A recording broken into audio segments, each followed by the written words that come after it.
উনি উনার কবরে এখনো জীবিত অবস্থায় আছেন, হায়াতুন নবী।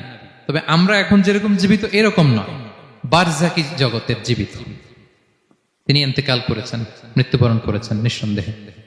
তিনি বারজাকি জগতে চলে গিয়েছেন, কিন্তু সেই জগতে তিনি জীবিত।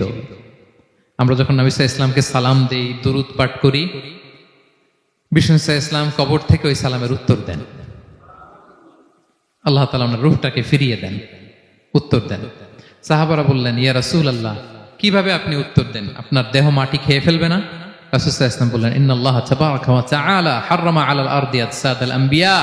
আল্লাহ তাআলা নবীদের দেহকে নষ্ট করা মাটির জন্য হারাম করে দিয়েছেন।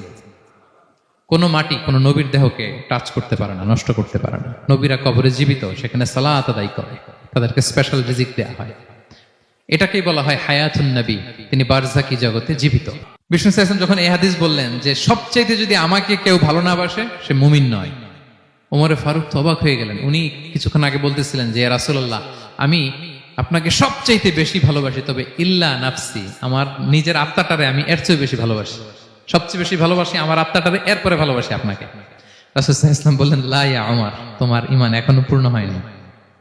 ওমরে ফারুক অবাক হলেন, শকড। তিনি বললেন, এতে যদি আমার ঈমানই পূর্ণ না হয়, যার কারণে আমি আখিরাত চিনলাম, জান্নাত চিনলাম,